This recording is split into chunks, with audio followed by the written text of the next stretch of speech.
جی ناظرین السلام علیکم. 4 5 خبریں ہیں جن کے اوپر ہم نے بات کرنی ہے.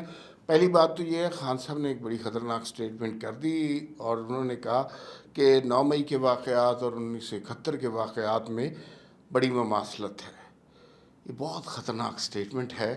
اس طرح کے لفظ منہ سے نکالتے ہوئے احتیاط کرنی چاہیے. اور 1971 کو ملک تقسیم ہو گیا تھا، اور جنہوں نے ملک تقسیم کیا تھا انہوں نے انڈیا کے کہنے پر ملک تقسیم کیا تھا، بھارت کی سازش کے تحت تقسیم کیا تھا. مکتی باہنی کس کے کہنے پر بنی تھی، کون کس کے کہنے پہ چل رہا تھا، صرف مینڈیٹ کا مسئلہ نہیں تھا، بین الاقوامی طاقتیں بھی اس کے اندر شامل تھیں. خان صاحب کو چونکہ تاریخ وغیرہ سے کوئی علاقہ نہیں ہے، لہذا وہ ایسی بونگیاں مار دیتے ہیں، یا پھر خان صاحب کو اس بات کا ادراک ہے کہ بین الاقوامی قوتیں ان کے پیچھے ہیں اور ان کے ذریعے اس ملک کی سلامتی کو نقصان پہنچانا چاہتی ہیں. بہت زیادہ خطرناک گفتگو انہوں نے کی ہے، اور اس طرح کی باتیں ملک کی سلامتی کے حوالے سے زیب نہیں دیتی کسی بھی لیڈر کو. ہم نے کبھی نہیں سنا کہ کوئی شخص اتنی دیدہ دلیری سے اس ملک کی سلامتی کے حوالے سے، یکجہتی کے حوالے سے، اتحاد کے حوالے سے اس طرح کی بات کر رہا ہو. دوسری بات جو آج ہم نے ڈسکس کرنی ہے، لاہور میں وکلاء کا احتجاج ہوا، اور احتجاج دیکھتے ہی دیکھتے وہ احتجاج جو ہے بڑا وائلنٹ احتجاج ہو گیا. ادھر پولیس نے ان کے اوپر ڈنڈے برسانا شروع کر دیے، اور پھر آنسو گیس، شیلنگ، لاٹھی چارج، مار کٹائی، ساری سکرینیں جو ہیں وہ وکلاء کے احتجاج سے بھر گئیں. اور پھر یوں لگ رہا تھا، حالانکہ لاہور کے باقی علاقوں میں سکون تھا، لیکن لگ رہا تھا کہ یہ جو ہے بہت بڑا واقعہ ہو گیا ہوا ہے. حالانکہ وکیل بعد میں منتشر ہو گئے. ایس پی صاحب جو ہیں سنا ہے وہ بھی زخمی ہوئے ہیں. یہ کافی خطرناک صورتحال ہو گئی ہے. یہ موقع پی ٹی آئی اس کی تلاش میں تھی، اور کل جو ہے وکلاء کی طرف سے ایک احتجاج کا اعلان ہو رہا ہے، اور ملک کی احتجاج ہے. وکلاء نے کہا ہے احسن بھون ان کا نام ہے صحیح. تو وہ جو ہیں بار کونسل کے، انہوں نے کہا جی کل کوئی عدالتیں نہیں ہوں گی، پورے ملک میں وکیل احتجاج کریں گے. اب وکیلوں کے احتجاج میں پی ٹی آئی شامل ہو جائے گی. کل تاریخ کیا ہے؟ تاریخ ہے 9 مئی. ایک طرف security forces, D G I S P R ادارے کیا بنانا چاہ رہے ہیں؟ ایک سانحہ، ایک ٹریجڈی، ایک ماتم کہ ہمارے اداروں کو جو ہے وہ تباہ کیا گیا، ہماری سیکیورٹی کی تنصیبات پہ حملہ کیا گیا، دیکھیے شہداء کی یادگاریں جلا دی گئیں. اور دوسری طرف کیا ہوگا؟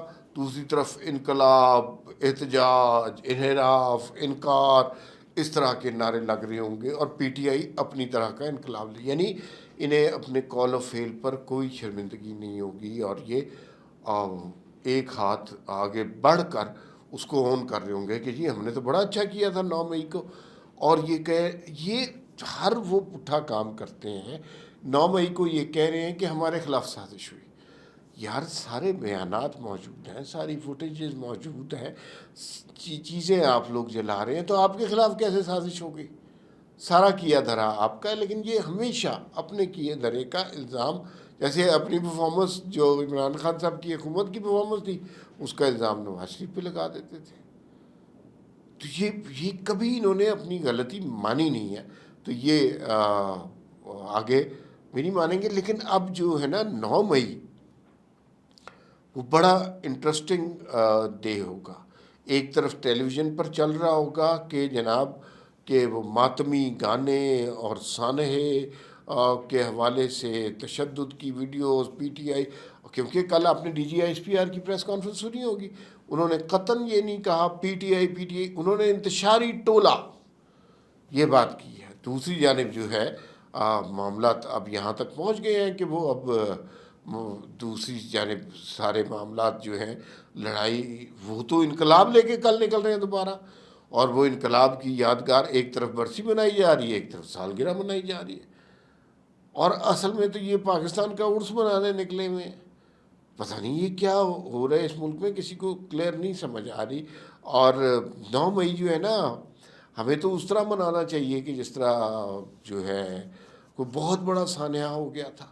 یہ کوئی انقلاب والی کیفیت نہیں تھی کہ آپ ملک پر بات کر دیں، توڑ پھوڑ کر دیں، چیزیں جلا دیں اور اس کے بعد کہیں جی کہ ہم انقلاب لا رہے ہیں. یہ تو کوئی بات نہیں ہوئی. اور چند سو لوگ تھے جنہوں نے کیا. انقلاب تو ہوتا نا 10 لاکھ لوگ نکلے ہوئے ہوں. لیکن پنجاب گورنمنٹ نے آج جو ہے ایک اپرچونٹی پرووائڈ کر دی ہے. جو وکلاء کا احتجاج تھا، آئی ڈونٹ نو کیا ریزن تھی، لیکن اس احتجاج کو سینسبلی ہینڈل کرنا چاہیے تھا. اگر اس کو سینسبلی ہینڈل کیا جاتا تو وہ کل کے بڑے احتجاج میں نہ بدلتا. لیکن بعض اوقات موب میں پتہ بھی نہیں چلتا. جیسے ماڈل ٹاؤن میں کسی کو پتہ نہیں چلا گولی کہاں سے چلی. اور رانا ثناء اللہ گھر بیٹھے سو رہے تھے، گھر میں سو رہے تھے جب ان کی اہلیہ نے انہیں بتایا تھا. ہم نے چلا دیا ٹی وی والوں نے کہ نہیں جی رانا ثناء اللہ نے گولیاں چلوائی ہیں. رانا ثناء اللہ نے گولیاں نہیں چلوائی تھیں. اور کس نے گولیاں چلوائیں، کس نے لاٹھیاں چلوائیں، کس نے پتھر پھینکا، یہ کبھی موب کے اندر نہیں پتہ چلتا. تو لاہور میں جو کچھ ہوا، بہرحال یہ ایک بون آف کنٹینشن بن گیا ہے، ایک ایسا وجہ اناج بن گیا ہوا ہے. اب یہ چیز سر اٹھائے گی، اب یہ چیز سر اٹھائے گی. اور کل کا جو ماتمی سارا سلسلہ تھا اب وہ انقلابی سارا سلسلہ ہو جائے گا. تو اس کا مطلب ہے کہ D G I S P R کی جو پریس کانفرنس تھی اس کا جو سارا امپیکٹ تھا وہ ویسٹ ہو جائے گا. اس کے علاوہ 2 خبریں اور ہم نے جن پہ بات کرنی ہے. ایک تو اسد کیسر صاحب تھے، انہوں نے گفتگو کرنی کی جی مہر بخاری صاحبہ کے شو میں، اور وہ اے آر وائی کے پروگرام میں بات کر رہے تھے. اور مہر بخاری صاحبہ نے کچھ اس طرح کی بات کی کہ کیا آپ کسی سٹیج پر معافی مانگ سکتے ہیں. ظاہر ہے وہ 9 مئی کے حوالے سے بات کر رہی تھی. اور اسد کیسر صاحب سابق اسپیکر ہیں، یہ وہی تھے جنہوں نے اسمبلی توڑ دی تھی. اور اسد کیسر صاحب، لیکن رعونت اور تکبر ان کا دیکھنا ہو تو وہ چھوٹا سا 10 سیکنڈ کا کلپ ہے، آپ کو سوشل میڈیا پر مل جائے گا. اسد کیسر نے جب مہر بخاری نے ان سے کہا کہ آپ معافی مانگنے کی طرف سوچ رہے ہیں، کیا جماعت کے اندر اس پہ بات ہو رہی ہے کہ آپ کوئی معافی مانگی جائے یا کوئی معذرت خواہانہ رویہ اختیار کیا جائے. تو اس کے اوپر اسد کیسر نے اس طرح کہا کہ معافی تو ہم نے کبھی اپنے باپ سے نہیں مانگی. تو پہلی تو بات یہ ہے کہ اگر آپ نے اپنے باپ سے معافی مانگی ہے تو یہ کوئی شرمندگی کی بات نہیں ہے، کوئی گناہ کا کام نہیں ہے. آپ نے اگر معافی مانگی ہے تو آپ سعادت مند ہوں گے تبھی مانگی ہے. لیکن چونکہ آپ سعادت مند نہیں ہیں لہٰذا آپ نے اس طرح، نہ آپ اپنے باپ کے سعادت مند ہیں، نہ آپ اس ریاست کے سعادت مند ہیں، لہٰذا آپ نے اس طرح کی بات کہی ہے. تو وہ تکبر نظر آتا ہے نا، غرور نظر آتا ہے. اور پھر وہ مائنڈ سیٹ نظر آتا ہے کہ جو پی ٹی آئی کا مائنڈ سیٹ ہے، کہ وہ جو عمران خان کی آج اسٹیٹمنٹ نظر آ رہا ہے کہ 9 مئی اور 1971 ایک جیسے واقعات ہیں. 1971 بھی دشمن کی سازش تھا اور 9 مئی بھی مجھے لگتا ہے کہ دشمن کی سازش ہے. فرنٹ پہ ہمارے لوگ تھے، بیک گراؤنڈ میں دشمن تھا. اچھا، اب ایک وہ جو پی ٹی آئی کے مزاحیہ تقریباً نیم مزاحیہ لیڈر ہیں شیر افضل مروت صاحب، ان کا بھی ایک نیا بیان آ گیا. انہوں نے کہا کہ میں جو ہے شبلی فراز نے اور عمر ایوب نے مجھے عمران خان سے ملنے سے روک دیا ہے، اور اب وہ نہیں ملیں گے عمران خان سے، اور اب وہ پارٹی کے کوئی کام نہیں کریں گے. اور ان کا ملنا آج بہت ضروری تھا، جانے پتہ نہیں کون سی راز کی یا دانش کی یا کون سے علم کے موتی بکھیرنے تھے انہوں نے.